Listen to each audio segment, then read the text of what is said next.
113쪽 정진이 일체 선법을 지탱한다. 밀린다 왕이 나가세나 존자에게 물었다. 존자여 정진의 특징은 무엇입니까? 대왕이여 일체 선법을 떠받치는 것이 정진의 특징입니다. 정진으로 떠받쳐진 일체의 선법은 없어지지 않습니다. 비유를 들어 주십시오. 대왕이여 집이 쓰러지려고 할 때 땀목재로 집을 떠받치면 땀목재로 떠받쳐진 집은 무너지지 않습니다. 마찬가지로 정진의 특징은 선법을 떠받치는 것으로 정진에 의해 떠받쳐진 일체의 선법은 무너지지 않습니다. 다시 한번 비유로 들어주십시오. 대왕이여 대군의 숫자가 적은 소군을 공경할 때 소군 측의 왕이 다른 나라와 연합하여 군대를 증강하게 되면 대군을 물리칠 수 있습니다. 이와 마찬가지로 정진의 특징은 지원을 하는 것이며 정진의 지원을 받는 일체의 선법은 없어지지 않습니다. 대왕이여 부처님께서는 이렇게 말씀하셨습니다. 비구들아 정진하는 제자는 악을 버리고 선을 개발하며 잘못된 것을 버리고 바른 것을 구하나니 정진은 스스로를 청정하게 만드니라. 잘 알겠습니다. 존자여.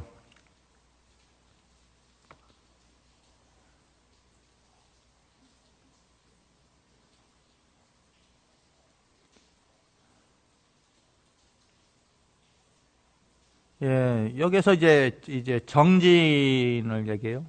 정진이 일체 선법을 지탱하게 된다. 근데 뭐 선법은 이제 앞에서 이제 깨달음에 나가는 여러 가지 이제 방법들이 이제 선법이에요. 그런 선법을 이 정진이 이제 지탱한다. 그러니까 정진을 해야만 뭐 가치가 있는 거지. 정진하지 않는 뭐 가치가 없잖아요. 정진은 어떻게 해요? 지속성이죠. 계속 이제 이어서 이제 해나가는 게 정진이잖아요. 이제 머물러 있는 게 나가는 거예요. 정진은. 수행을 계속 지어 나가는 것을 정진이라고 하잖아요. 그러니까 선법이 있으면 선법을 계속 지어 나가게끔 하는 것이 이제 정진이다. 그럼 이제 뭐 참선 정진한다면 참선을 계속 하는 것을 참선 정진이라 하는 거예요. 뭐 보시 정도 뭐 이제 보시행을 계속 하는 것을 이제 정진이라고 하는 거죠. 그러니까 멈춰져 있는 게 아니라 계속 끊임없이 이제 반복해서 행이 일어나는 것을 이제 정진이다. 그래서 이 선법이라고 하는 것도 이 선법이라는 것이 존재하려면은 이 정진을 통해서 이 선법이 더 이제 큰 법을 이제 깨달음을 얻게 되는 것이지, 이 정진을 통하지 않고서는 이제 그 깨달음을 이제 증득하지 이제 못하게 되는 거죠. 그래서 이제 끊임없이 이제 정진을 하러 가는 거예요. 그러니까 뭐 누가 이제 뭐 금강경 한 번 독송을 했으면 됐지 왜 두 번 하고 세 번 하냐? 이제 정진하는 거죠. 한 번 했을 때와 두 번 했을 때, 세 번 했을 때 이게 정진을 이제 금강경 독송 정진을 하는 거예요. 예. 그럼 금강경 독송 정진을 통해서 내가 가지고 있는 이제 마음의 어떤 이제 상태가 이제 점차 이제 지혜가 밝아지고 마음이 탁한 마음이 이제 점차 청정해지고, 이게 정진의 힘으로써 이제 이루어진다는 거죠. 그래서 이제 이 비유를 들어서 어떻게 이제 집이 쓰러지려고 할 때 땀목재로 집을 받치면은 어떻게 해요? 그 집은 떠받쳐지면 무너지지 않는다. 옛날에 이렇게 절에 가면은 이렇게 한옥이다 보니까는 이 한옥의 단점이 뭐냐면 이게 처마가 나가고 추녀가 나가요. 그럼 이제 처마는 사실은 나가면은 그렇게 많은 무게가 안 들어가는데, 문제는 이제 추녀예요. 추녀. 모퉁이에 있는 추녀. 근데 모퉁이의 추녀는 어떻게 해요? 이게 이제 추녀가 이제 길게 빼지니까 이 추녀 무게랑 거기 기와 무게랑 뭐 목재 무게랑 이렇게 해갖고 이 추녀가 이렇게 들떠 일어나는 거예요. 이렇게 추녀는 이렇게 솟구쳤죠. 예? 처마는 이렇게 밑으로 빼놨는데 추녀는 이렇게 솟구쳤단 말이에요. 그러니까 이 솟구친 게 무게가 자꾸 되니까 이렇게 점점 하면서 이 뒤에가 이제 들고 일어나요. 마찬가지로 처마도 이제 그런 경우가 있어요. 처마도 이렇게 돼 있는데 이 무게가 밑으로 많이 눌리니까 이렇게 돼 있으니까 이게 무게가 여기 눌릴 거 아니에요. 이게 처마를 길게 뺀 데는 특히 이제 처마가 이제 호처마일 경우도 있지만은 겹처마, 예? 겹처마가 있을 경우가 있단 말이에요. 겹처마는 이제 그 석가래가 있고 거기에 부연이 따라붙어서 이제 하는 처마가 겹처마예요. 그럼 이 겹처마가 되면 더 이게 무게져요. 그래서 이 어느 절 가면은 이 모서리의 처마 끝에다가 기둥을 하나 해놓은 건물이 있을 거예요. 한옥 건물이. 예? 요게 이제 처마를 이제 받치고 있는 거예요. 이 처마가 들뜨고 일어나니까. 그래, 보통 이 처마나 추녀가 들뜨고 일어날 것을 계산하는 데들은 특히 어느 때냐면 이 추녀 있는 데 부분에 이 처마랑 추녀가 이게 들고 일어나는 경우가 많이 있어요. 무게가 이렇게 눌리니까. 근데 그런 걸 방지하기 위해서 그쪽에 이제 건물을 질 때 흙을 막 이렇게 얹잖아요. 그게 흙만 얹는 게 아니라 이 처마가 들뜨는 걸 방지하기 위해서 그쪽에 이제 추녀라든가 이런 데다가 돌을 갖다가 놔요. 무거운 돌을 거기다 얼려놔요. 그리고 예전에 이제 기와를 번화를 하려고 했더만은 이 건물 위에 돌이 그냥 한 무더기가 있는 거야. 그 한 무더기가 뭔 돌을 지붕에다 올리느냐고. 지붕이 가벼워갖고 이제 바람에 날아갈까봐 했네. 그게 아니라 이 추녀랑 처마가 이렇게 들뜨고 일어날까봐 이제 그걸 방지하기 위해서 뭐 이렇게 있는 게 이렇게 들떠버리겠죠. 이쪽 누리니까 아래쪽에 이제 바깥으로 이제 나가 있는 기둥 바깥에 나가 있는 부분이 무거우니까 이게 들뜨고 일어날 걸 방지하기 위해서 이쪽을 무거운 돌로 이렇게 눌러놓은 거죠.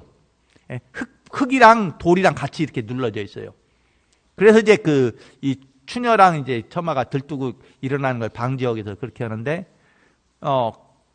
이제 그것도 안 되면은 이제 처마 끝에다가 기둥을 하나 이제 사각 내 모퉁이에다 기둥을 하나씩 이렇게 있는 건물들을 오래된 건물들이 한옥 건물들이 보면 간혹 이제 그런 게 있어요.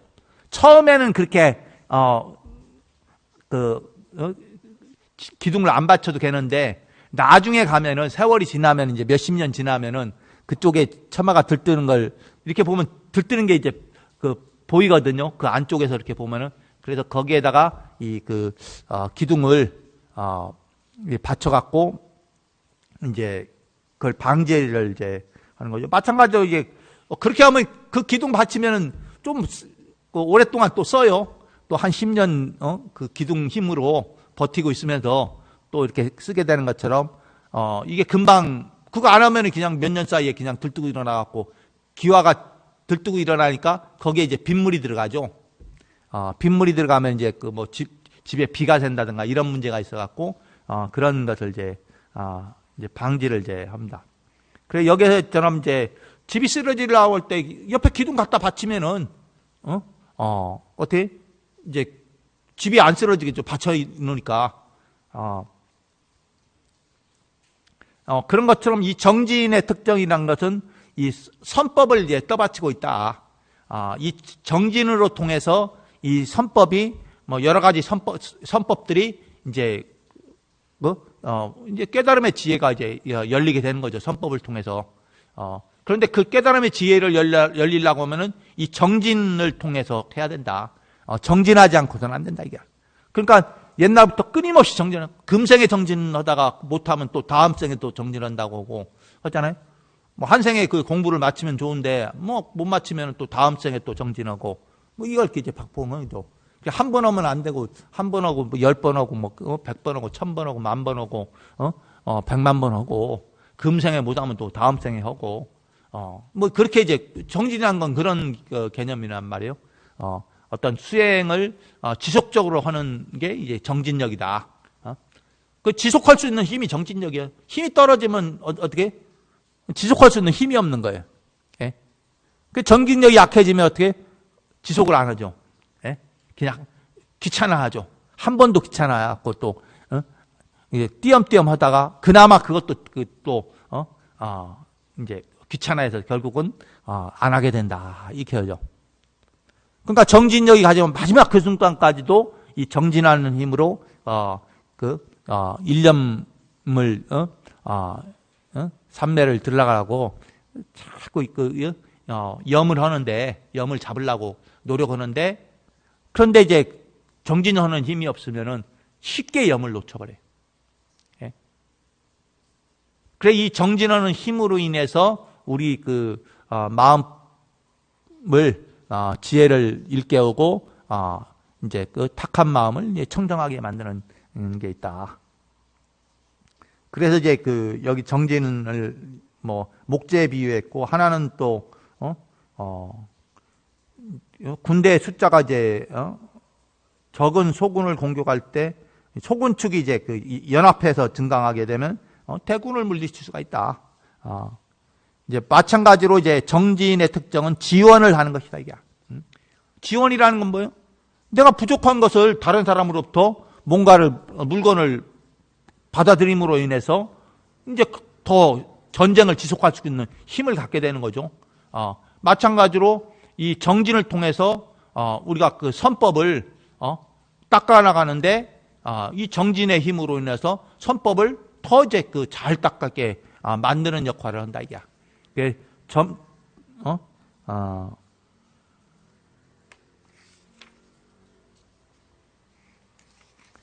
그래서 이제 정진의 특징은 이제 선법을 떠받치는 것과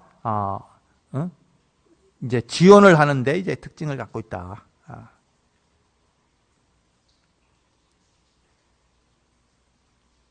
그래서 정진하는 제자는 악을 버리고 선을 개발하며 잘못된 것을 버리고 바른 것을 구하나니 정진은 스스로를 청정하게 만드니라. 이렇게 이제 부처님께서 말씀하셨다는 거죠. 예. 그 정진을 하게 되면 이제 점차 마음이 이제 맑아지고 그리고 이제 지혜로워진다. 그럼 정진하지 않는 사람들은 어떻게? 이제 지금 그 상태에서 업에 이제 휘둘리면서 이제 업이라는 건 가만히 있지 않잖아요. 업은 이제 자꾸 치성하게 되는 거죠. 업은 자꾸 탐진치를 치성하게 만들어요. 그래서 그 업을 이제 악업을 이제 자극하려면은 바른 마음을 자꾸 써야 하는 거죠. 그러면 이제 점점 마음이 청정해지는데, 그런데 이제 정진력이 없으면 어떻게?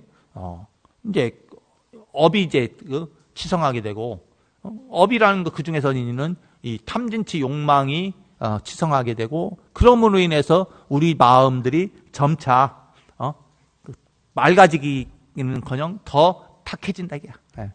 탁해지고 어리석어진다, 이게. 자꾸 어리석어지는 이유는 어떻게? 자꾸 욕심을 부리니까 자꾸 어리석어지는 거예요. 네. 자꾸 탐진치 삼속심을 부리니까 자꾸 어리석어가는 거예요. 거기에 욕망에 이제 얽매여져 버리니까.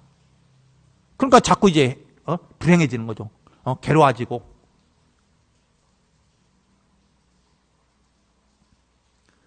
예, 그 다음에 이제 10. 전념의 특징은 열거와 유지다. 열거와 유지다. 이제 밀린다 왕이 나가사나 존자에게 물었다. 존자여, 전념의 특징은 무엇입니까? 대왕이여, 열거와 유지입니다. 존자여, 열거가 어떠한 전념의 특징이 됩니까? 대왕이여, 수행자의 전념은 닦을 때는 선과 악, 정과 사, 높고 낮음, 흑과 백, 대조적인 성질의 것을 반복해서 열거해야 합니다. 또 이것이 네 가지를 깊이 생각하는 사념처이다. 이것이 네 가지 노력인 사정근이다.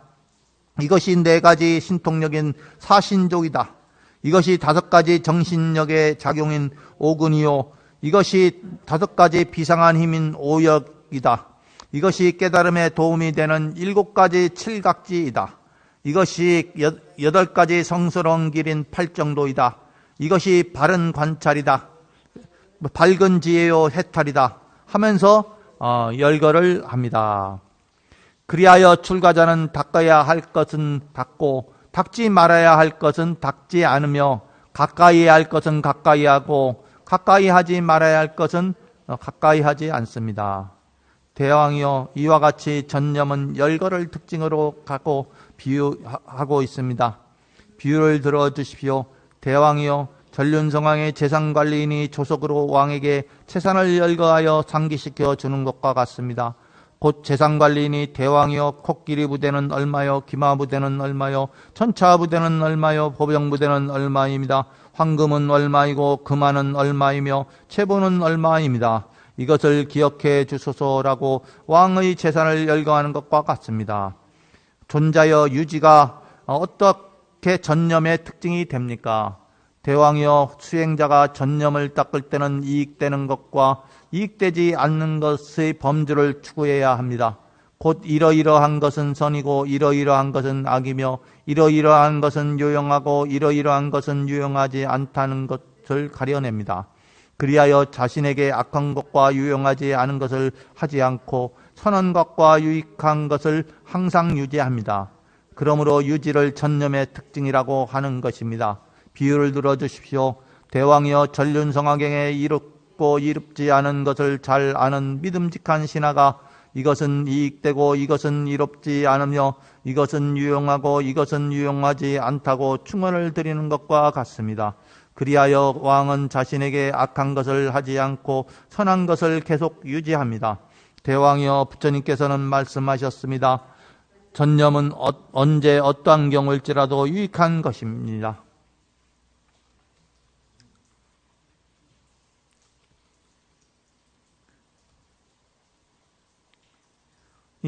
전념이라는 것은 여기 설명했듯이 집중하는 것이고, 오로지 이제 한 가지 수행에만 이제 마음을 쓰는 것이다. 일념이죠. 일념삼매. 예? 그러니까 공부하는 사람이 어떻게 해요? 집중력이 없으면 성적이 안 오르죠. 예?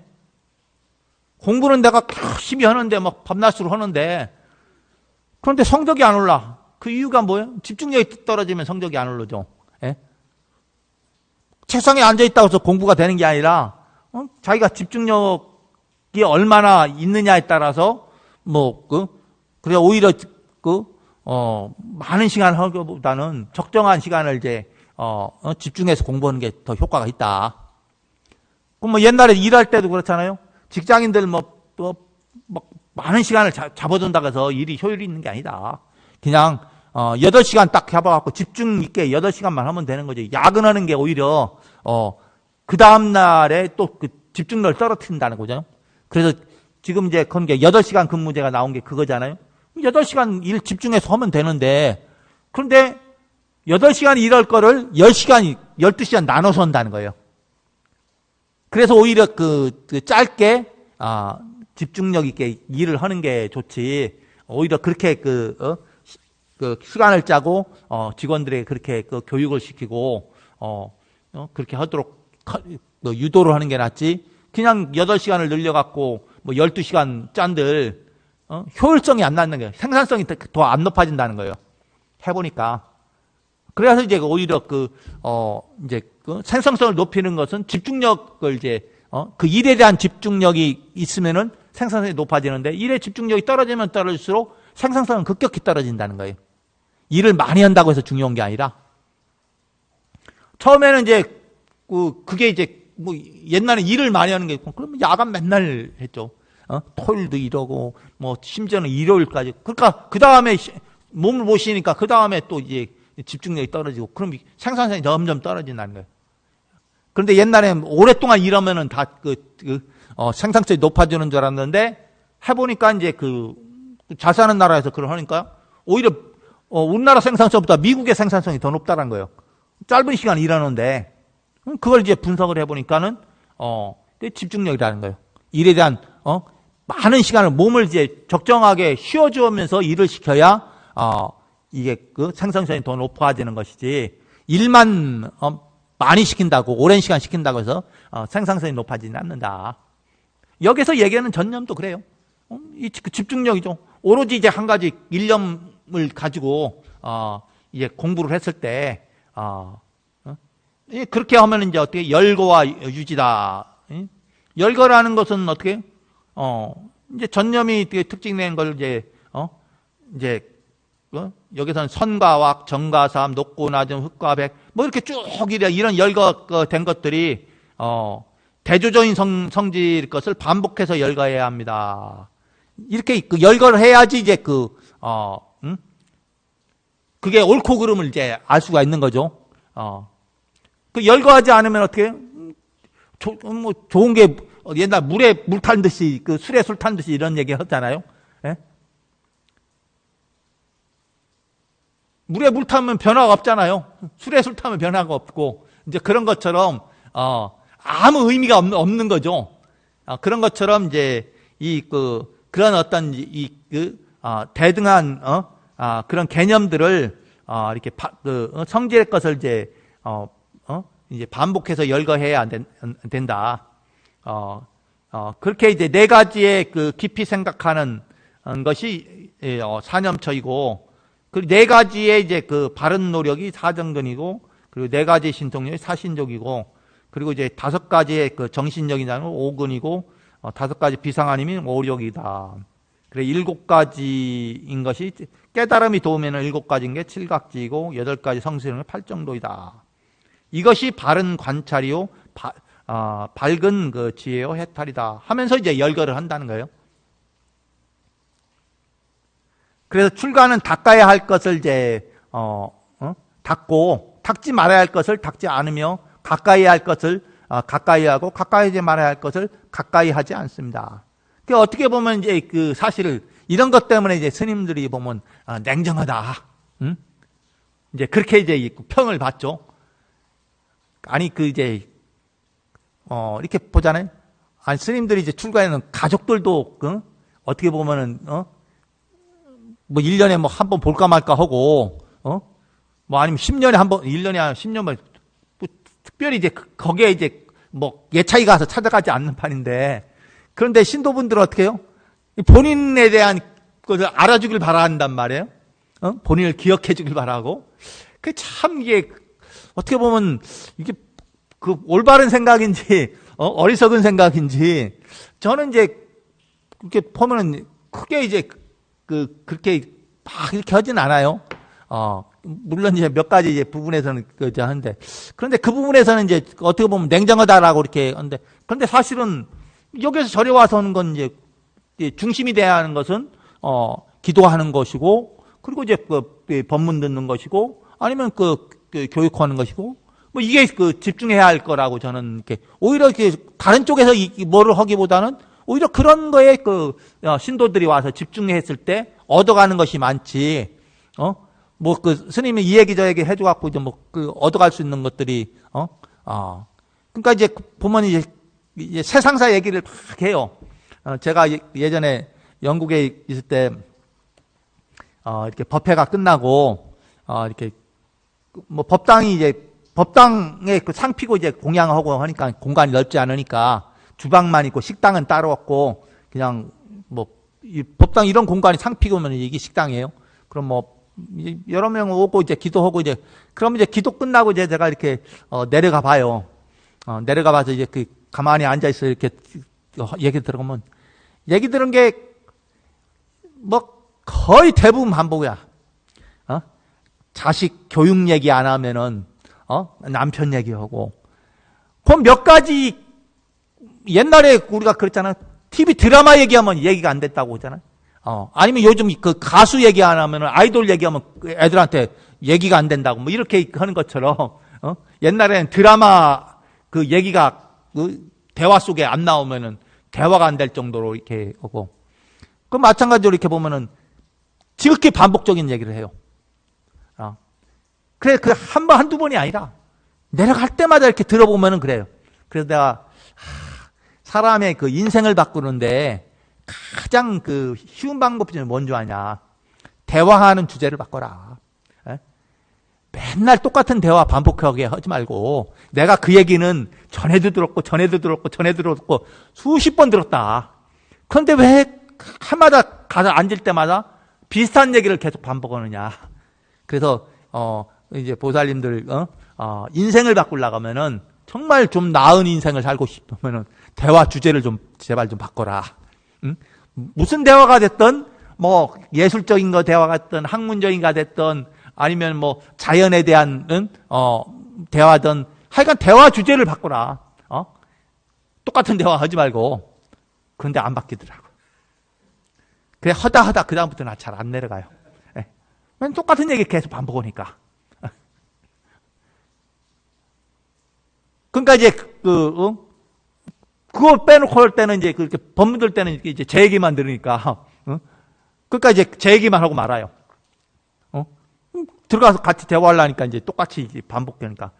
그래 이제 저는 이제 이제 차를 마셔도 말을 많이 하는 편이 아니거든요. 그냥 차만 마시면서 이제 거기에 이제 집중하는 거지. 거기에 이제 말하는데 이제 이제 뭔 신경을 많이 쓰는 경우가 있어요. 근데 그렇게 말 안 하거든. 한참 말을 차를 마시고 있으면은 앞에 한 5명 정도 있으면은 어느 순간에 두 그룹으로 나눠져요. 대화 내용이. 한 그룹과 두 그룹이. 그 5명 속에서도 그 대화 주제가 그 두 그룹으로 나누더라. 한참 대화 들어가면 비슷한 얘기 반복해. 그럼 이제 계속 그냥 들어요. 듣기만 해. 뭐 굳이 뭐 내가 개입할 수 있는 대화 내용이 아니니까. 그러면 이거 스님도 얘기하시죠. 내가 얘기할 주제가 아닌데. 이제 그런 것처럼 이제 자기도 모르게, 그럼 그 대화의 주제는 뭐예요? 채색신명수란 말이에요. 채색신명수에 대한 탐지창 삼독심에 대한 얘기예요. 그렇잖아요? 이제 그런 얘기가 이제 계속 반복이 되는 거죠. 그렇기 때문에 그 사람의 당신의 인생을 바꾸려면은 말하는 대화를 주제를 바꾸고 듣는 내용을 다른 내용을 들으려고 해라. 똑같은 얘기 계속 반복해서 듣지 말고. 그러면 인생이 바뀐다. 그런데 그게 잘 실천이 안 된대. 예? 아무리 얘기해도 그게 실천이 안 된대. 그래서 늘 3년 동안 얘기를 해도 그게 바뀌질 않은 거예요.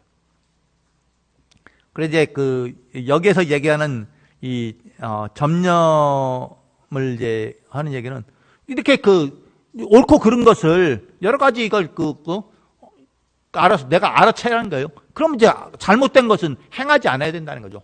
예? 도움되는 건 행하지만 그렇지 않은 것은 행하지 않아야 된다. 가까이 하지 말아야 된다.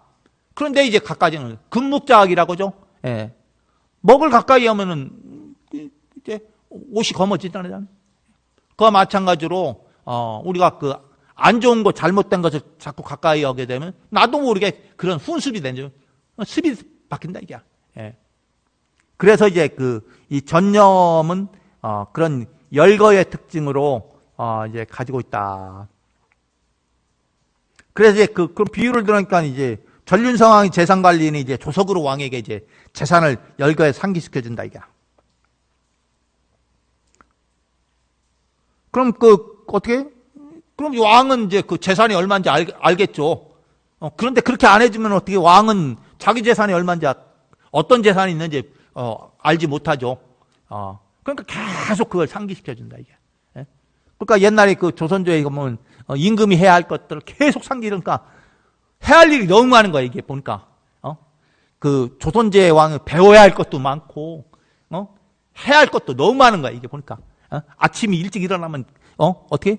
우익전서부터 인사드리는 게 새벽녘에 가서 인사하는 거. 우리 스님들 예불 들으시듯이 거기 할머니부터 시작했고, 할아버지는 이제 되게 선왕이 되니까 할아버지는 거의 없고, 되게 할머니, 큰할머니, 증조 할머니, 다 이제 증조 할머니, 큰할머니 쭉 해갖고 이제 인사 다 드리고, 그래, 이제 그거부터 시작한다. 그거 다 하고 오면 어떻게? 다시 이제 공부 시작하는 거죠. 아침 공부하고, 조광이라고 해서 아침 공부하고, 어쩌 또 이제 그러다가 이거 뭐 석강도 하고 뭐 여러 가지 이제 그래 하루 종일 이제 일정이 빡빡한다는 거예요. 제대로 이제 공부하려고 하면은 이제 그렇게 하는 것처럼 이제 이 전륜성황도 그렇게 안 하면은 이제 알 수가 없는 거죠. 예. 그래 그리고 또 그 유지의 특징인데 유지가 전념이 그 특징입니다. 유지는 이제 항상 간직함이죠. 항상. 그러니까 일념을 이제 항상 오로지 이제 한 가지 생각을 하는데 요걸 항상 이제 간직해야 된다 이게야. 잃어버리면 또 거고. 어쩌면 행주자의 어묵동정이라고 이렇게 하잖아요. 그 산매를 그 화두를 그렇게 들으라고 하잖아요. 그 얘기는 뭐냐면 놓치지 말고 계속 놓치면 또 잡고 이게 반복을 하는 거예요. 예. 그럼 반복을 안 하면 어느 순간에 행을 안 하니까. 그러니까 이제 우리가 금강경 만독을 하고 이렇게 해놓으니까 그 만독을 하려고는 생각에 계속 독송을 하게 되잖아요. 처음에는 만독 언제 다 해? 하는데 그냥 하다 보니까 그냥 처음에는 하니까 한 3독도 오면은 그냥 3독은 하니까 3독하고 그냥 이렇게 법회 때마다 1년이면 기본이 못해도 한 100여 독은 하잖아요. 예?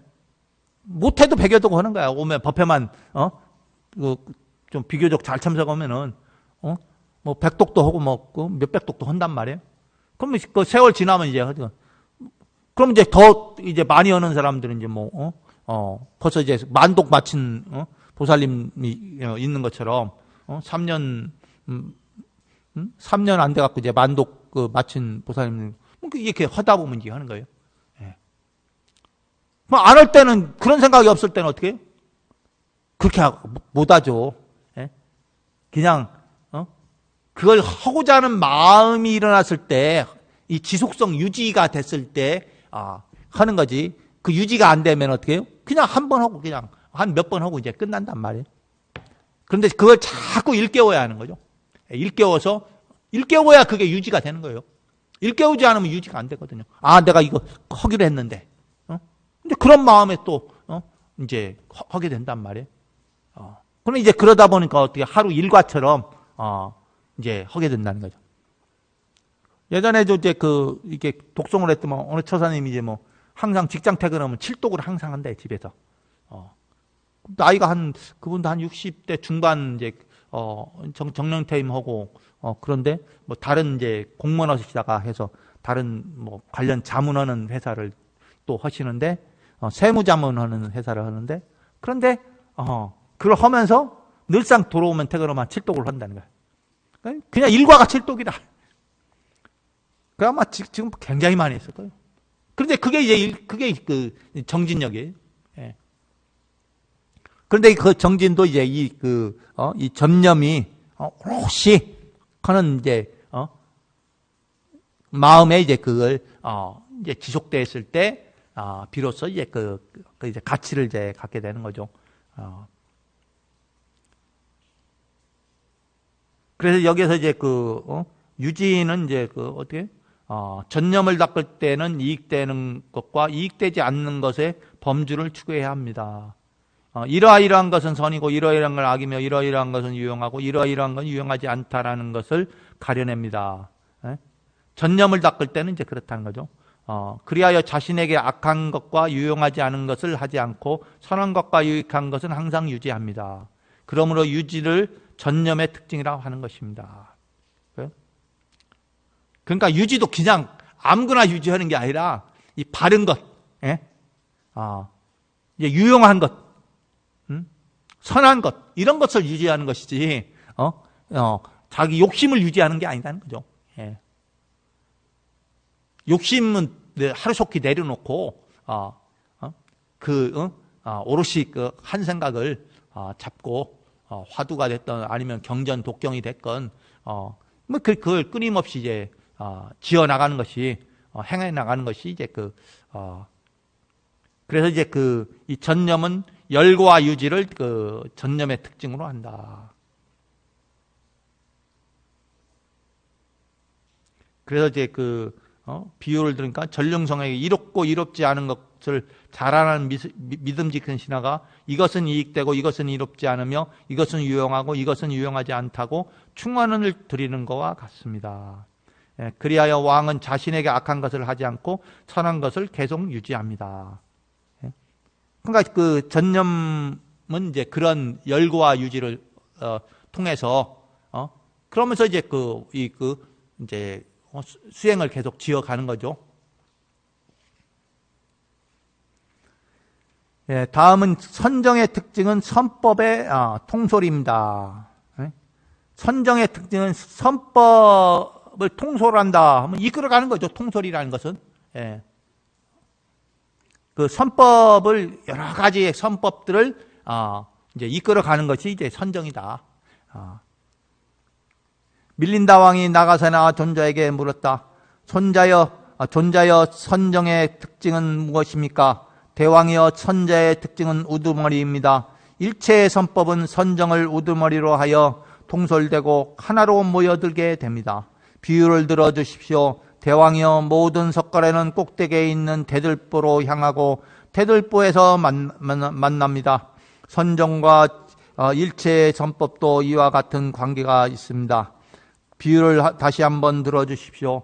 대왕이여 왕이 사군을 거느리고 전쟁터에 나간다고 합시다. 모든 군사 곧 코끼리 부대, 기마 부대, 전차 부대, 보병 부대의 군사들은 모두 왕을 우두머리로 하여 왕에게로 향하고 왕의 통솔을 받으며 전열을 정돈합니다.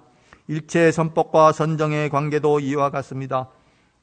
대왕이여 부처님께서는 이렇게 말씀하셨습니다. 비구들아 선정을 닦아라. 선정을 성취한 이는 모든 것을 참된 모습 그대로 보게 되느니라. 멋진 말씀이다, 존자시여.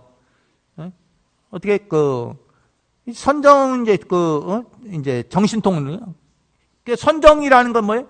앞에서는지만 이게 일념이 들어갔을 때 일념에서 이제 넘어가는 게 선정이에요. 그러니까 모든 것이 수행의 일념을 통해서 선정으로 넘어가야 되는 거예요. 그런데 선정에 들어가기가 굉장히 어렵죠. 정신이 집중됐을 때는 순간순간 집중은 되는데 이게 이제 지속되기가 참 쉽지 않죠. 그런데 커다 보면 그냥 어떨 때는 집중될 때도 있고 어떨 때는 막 망상 속에서 헤매다가 집중 안 될 때도 있고. 그런데 이제 망상 피는 줄 아는 것도 이제 공부를 하고 제가 그랬잖아요. 공부를 하니까 망상 피는 줄 아는 거지. 공부 안 하면은 망상 피는지 안 피는지 어떻게 알아요? 그냥 세월 흘려보내는 거지. 일반 사람한테 물어봐요. 당신 망상 피냐, 망상 피지 않냐 물어보면 어떻게 아무 생각 없잖아요. 그럼 우리는 왜 망상 피는지 아냐? 망상이 뭔지 아니까. 우리 생각이 어떤지를 아니까는 무엇이 망상인지도 아니까 내가 망상 피는 거 있구나. 이렇게 한단 말이에요. 그렇지 않은 사람한테는 무슨 망상이 그냥 자기 생각하고 그냥 자기 삶대로 살아갈 뿐이지. 이 생각 저 생각 하면서 하는 거지. 그걸 망상이라고 얘기하지 않잖아요. 그런데 우리는 벌써 이걸 딱 이제 이건 망상이고 이거는 바른 생각이고 이렇게 딱 이렇게 나눠버리는 거죠. 그렇게 나눠볼 수 있는 이제 지혜가 생긴 거죠. 지혜롭지 않은 사람들 어떻게 해요? 그냥 망상 속에서 한 세상 살다 가는 거예요. 근데 지혜로운 사람들은 이제 그것을 이제 일깨우면서 이제 삶을 살아가는 거죠. 그래서 이제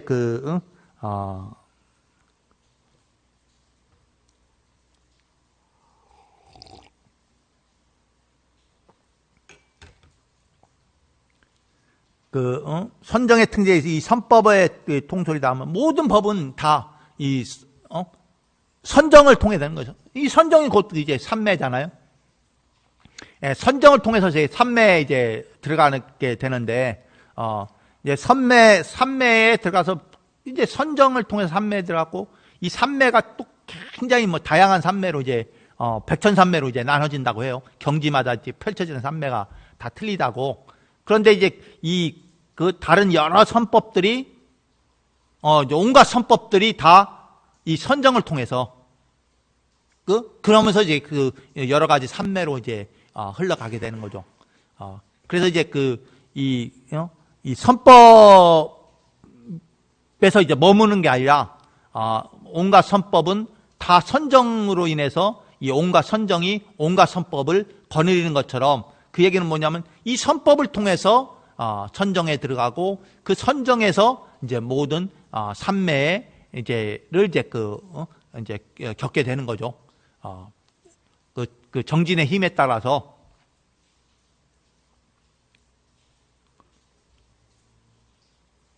그래서 이제 부처님께서는 이제 선정을 닦아라. 선정을 성취한 이는 모든 것을 참된 모습 그대로 보게 되느니라. 이 선정에는 어떻게 해요? 이 망상에서 이제 얽매여서 다 벗어나 있는 이제 그런 이제 그죠 일념에서 더 이제 일념조차도 이제 사라져버린 일념즉 무념이다 이렇게 제가 얘기했잖아요. 그 일념즉 무념이 선정이에요. 예. 무념이 선정이에요. 그 생각하는 그것조차도 이제 사라져 버렸을 때, 그럴 때 그 마음 상태가 이제 선정에 들어간다. 우리가 절할 때도 이제 그냥 하염없이 하다 보니까 어느 순간에 이제 뭐 절하는지 안 하는지 뭐 그냥 이제 그것조차도 이제 잊어먹고 그냥 이제 들어갈 때.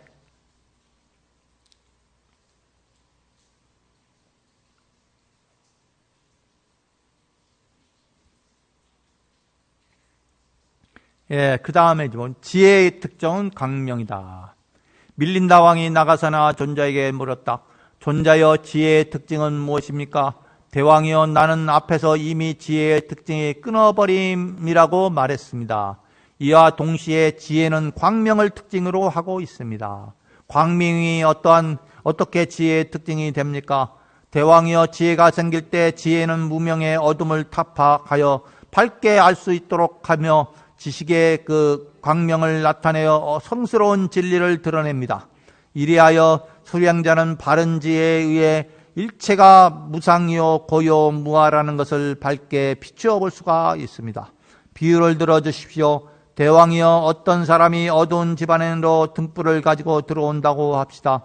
들고 온 등불은 어둠을 깨는 광명을 발하여 밝게 비추어서 거기에 있는 모든 것들을 잘 볼 수 있게 합니다. 마찬가지로 수행자는 지혜로서 가장 밝은 광명을 발하여 모든 것을 바로 비추어 봅니다.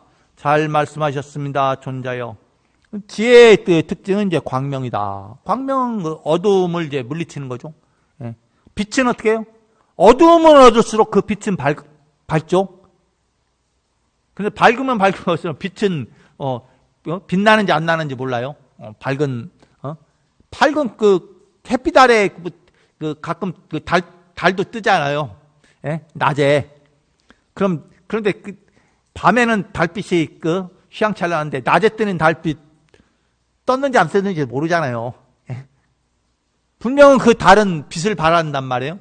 그런데 그냥 이제 하늘 아래 그냥 희멀건하게 이제 어떨 때는 뭐 하얀 달이 이제 그렇게 이제 낮에 이제 하얀 달이 그렇게 낮에 뜨는데 이제 그러니 하죠. 떴는지 안 떴는지도 잘 모르니까 어느 날 해도 떠 있고 달도 떠 있는데 달은 떴는지 안 떴는지 그냥 모양만 이제 나타나고 빛은 없고 뭐 그런 것처럼 이제 지혜는 이제 지혜는 밝으면 밝고 지혜는 이제 어떻게 지혜로울수록 이제 자기 무명을 이제 깨어보신다는 거죠. 이것도 이제 지혜를 이제 빛으로 이제 비유한 거예요. 지혜가 빛이냐, 이게 아니라, 그렇게 광명에 비유해서 이제 설명을 한 거죠. 왜냐하면 광명이라는 건 우리가 인식하는 거잖아요. 예? 그런데 지혜는 어떻게? 형이상학적인 거예요. 예? 그렇잖아요. 지혜가 그렇게, 내보일 수 없잖아요. 예? 형이상학적인 거기 때문에 그걸 이제 광명이라는 것을 지혜의 어떤 속성이 광명과 같다는 거죠. 예. 빛과 같다는 거죠. 빛은 우리가 딱 알잖아요. 어둠을 이제 물리칠 수 있는 게 빛이다. 빛이 있으면 어둠은 사라진다. 그걸 알기 때문에 누구나 다 아는 얘기단 말이에요. 그것 때문에 이제 바로 지혜는 어둠을 물리치는 것과 같이 내 마음 속에 무명, 어리석음을 깨어부신다. 그것이 바로 지혜다. 그래서 이 지식의 광명을 나타내어 이제 성스러운 진리를 드러내게 합니다. 뭐 성스러운 진리는 뭐지? 성제 이제 그죠? 그 수행자는 바른 지혜에 의해서 일체가 무상이요, 고요, 무아라는 것을 밝게 비춘다. 그러니까 무상과 고와 무아를 이제 인식을 하면은 어떻게 가지고 있는 속성을 이제 우리가 아는 거죠. 이 존재의 현상의 어떤 모습을 우리가 무상이요, 고요, 무아라는 것을 체득하면은 거기에 얽매일 필요가 없다는 거죠. 예? 항상하지 않는데 항상하길 바라는 영원하길 바라는 그런 마음들을 깨어부시는 거죠. 그러니까 거기에 이제 얽매이지 않는다. 예? 괴로움에 대한 인식을 함으로 인해서 그러면서 이제 그 괴로움을 벗어날 수 있는 것은 뭐냐 이게. 괴로움을 벗어나는 거 어떻게? 대상경계의 얽매임을 끊어버리면은 괴로움이 사라지는 거죠. 우리 마음이 대상경계에 가 있을 때 이제 그 괴로움은 시작되는 거죠. 그런데 대상경계에서 가서 그걸 경계에 향하는 마음을 내려놨을 때 우리는 이제 마음이 편해지는 거예요.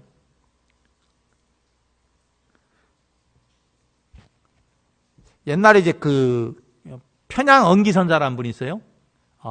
이분은 서산대 대사의 제자인데, 이제 제자인데 사명대사와는 다르게, 사명대사는, 그분은 어땠냐면, 사명대사는 이제 전쟁에 참여했죠. 임진왜란 참석해서. 어쨌든 많은, 이제 적들도 이제 죽일 수밖에 없었고, 전쟁터 한복판에 있었으니까, 서산대사도 그랬고, 사명대사도 그랬고, 그런데 이 편양 언기선사만은 이제 전쟁에 참여를 안 시켰다고 해요. 서산대사가. 전쟁을 이제 피해 있게 이렇게 했다고. 그래서 이제 예전에 편양 언기선사의 일대기를 이제 한번 읽어본 적이 있는데, 양치는 성자라고 이렇게 우리 밑에 책이 있는지 어떤지 모르겠어요. 그걸 이제 옛날에 읽어봤는데 이제. 그런데 이 언기선사는 이제 그렇게 해서 전쟁을 피해서 이 전쟁에 참여한 스님들은 전쟁에 참여했다 보니까 거기에 대한 응보로 인해서 이 절손이 많이 됐다고 해요. 제자들이 이제 어느 순간 이제 없어지고 맥이 끊기고 이렇게. 그래서 이제 우리나라 대부분 스님들은 거의 90% 가까이가 이 편양 언기선사의 제자로 이제 맥을 이어간다고 해요. 그래 이제 이게 이 생명을 죽이면 이제 과보가 이 절손의 과보가 있다고 해요. 그래서 이제 그걸 이제 거기에 얘기를 하는데 어쨌든 이제 그게 중요한 게 아니라 이분이 이제 이제 깨우침의 일화가 이렇게 있는데 그 중에 하나가 뭐냐면은 오대산 상원장가 거기서 이제 이제 기도를 해요. 거기서 정진을 하고 기도를 하는데, 그런데, 바깥에 막 그냥 비바람이 치고 태풍이 불고 막 난리가 난 거야, 이게. 그런데 문제는 뭐냐면은, 이제 오줌이 마른 거야, 이게. 그런데 문 열고, 옛날에 절집이라는 게 그렇잖아요. 문 열으면 곧바로 마당 디딤돌에. 그런데 비가 들이칠 때는 이게 이제 어떻게 문까지도 들이친단 말이에요. 예? 옛날 비는 막 바람 불고 하면은 산 정상 쪽에 있는 이제 암자인데 그런데 그냥 문까지 막 빛이 막 비가 막 들이치고 우리 저기 비 오면은 뭐 저기에서 물이 이제 안 오는 것처럼. 그런데 이제 이게 오줌을 누르고 가야 하는데. 근데 버티다가 도저히 안 돼갖고 이제 문 열고 나가려고 하는데 그냥 비바람이 막 들이치는데 이제 그 순간에 이제 어떻게 오줌을 그냥 넣어버렸다는 거야. 이제 그 순간 이제 이게 본인이 이제 그냥 엄청 참았을 거 아니에요. 그 참는 그거와 순간 이제 참았던 것이 이제 오줌을 딱 넣어버리는 순간 어떻게 뭐 바지는 이제 버려버렸겠지만은, 그런데 마음이 괴로웠던 참는 그 마음이 그냥 뭐 순식간에 시원해지더라는 거야. 거기에 이제 마음이 탁 열렸다는 거예요. 내용은 그래요. 그런데 또 한편으로는 또 이해가 가잖아요. 이게 그 차 이렇게 하는데 이게 정거장이 와야 하는데 이게 그 휴게소는 아니고 이제 운전하다 보면 휴게소를 가야 하는데 휴게소는 아니고 어디에서 뭐 도저히 안 같으면 어떤 사람 이제 차 옆에 그 갓길에 대놓고 이제 소변 보는 사람들 들어 있잖아요. 특히 옛날에 이제 그 차 밀릴 때 버스 같은 거 밀릴 때 보면은 막 뭐 참다 보면 막 그냥 열이 올라오잖아. 막 그 몸이 막 완전히 이제 죽어나잖아요. 그럼 이제 이제 뭐 1시간, 2시간 막 차가 밀리고 뭐 이러면 그러면 이제 뭐 그 차 세우고 이제 문 열고 내려가면은 막 그래서 그 별거 아닌 것 같지만은 그게 이제 사람의 어떤 마음을 이제 거기에서 이제 한 마음 열렸다는 거죠. 참 내가 거기에 얽매였던 것들이 어느 한순간 문 열리는데 못 나간 이유가 뭐예요? 비바람 때문에 그랬잖아요. 예? 근데 비바람 때문에 했는데, 그런데 비바람은 이렇게 열자마자 그냥 막 쳐오고, 그러면서 이제 뭐 승복은 다 졌고, 그러면서 이제 나가지도 못한 상태, 그 상태에서 딱 가보니까 거기에 얽매였던, 그렇게 나갈 것 같으면 진작 나가갖고, 그랬으면 좀 그런데 이제 비바람 때문에 못 나간 거 아니에요. 그러니까 거기에 얽매였던 거죠. 비바람이라는 거에 얽매여서 참다가 그래 나가려고 하니까 그런데 똑같은 비바람은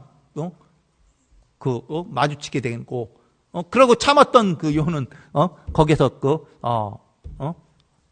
흘려버리게 되고 이제 그 서구에서 이제 깨우침을 얻었다. 뭐 얘기는 그래요. 거기에 이제 책에는 그렇게 뭐 일화가 이제 소개가 됐습니다. 그렇다면 이제 우리가 지혜롭다라는 것은 뭐냐면은 어리석음을 이제 일깨워줄 수 있다. 그러니까 나의 어리석음뿐만 아니라 다른 사람의 어리석음도 이제 지혜로운 사람은 이제 보이는 거죠. 그럼 어리석은 사람은 다른 사람의 어리석음을 안 보여요. 예. 옛날에 그런 얘기가 있잖아요. 어떤 사람이 이제 뭐 창고에 막 지저분한 거 이제 정리하고 나오는데 근데 얼굴이 깨끗한 사람 있고 얼굴이 지저분했는데 그런데 누가 세면으로 가느냐니까 깨끗한 사람이 세면으로 간다 이게야. 왜냐하면 자기가 보니까 상대방 얼굴 보니까 상대방 얼굴 더럽거든. 내 얼굴 들어가는 거다. 그런데 들어온 사람은 어떻게 상대방 이렇게 깨끗하거든. 내 얼굴 깨끗한가 보다 하고 이제 들어온 사람이 깨끗한 사람이 세면으로 하고 들어간 사람은 자기 아무렇지도 않고 이제 그렇게 한다는 얘기가 있잖아요. 그래 이제 제대로 못 본다는 거죠. 네?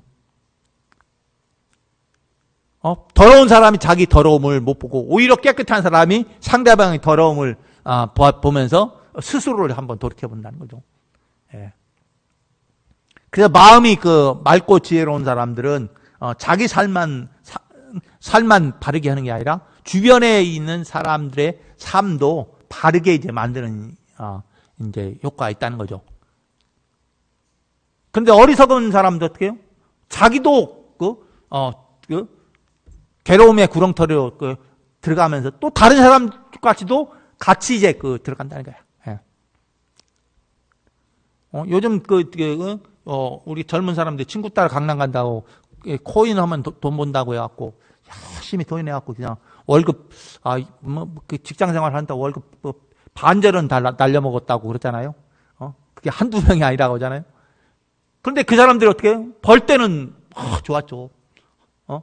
벌 때는 막 그냥 몇 배가 상승하고 막 이러니까 거기에 이제 하고 이제 그 돈만 낸 거야. 이 돈 저 돈 다 끌어다가 넣었는데 갑자기 또 떨어지니까 지금 그렇게 한 사람은 완전히 뭐 이제 있는 거 다 날려먹고 자기가 뭐 5년 10년 집 살라고 모았는데 이 부동산 값 올라갔고 이 코인이라도 이게 올리면은 그 돈 가지고 사고 장가 간다고 했는데 그럼 다 날려먹었으니까 어떡하겠어요? 방법이 없다, 이게. 왜 그냐면, 거기는 그런 속성을 갖고 있잖아요. 기본적으로. 원래 주식이라는 거와 그런 코인이라든가, 이런 것들은 기본적으로 그런 속성을 갖고 있어요.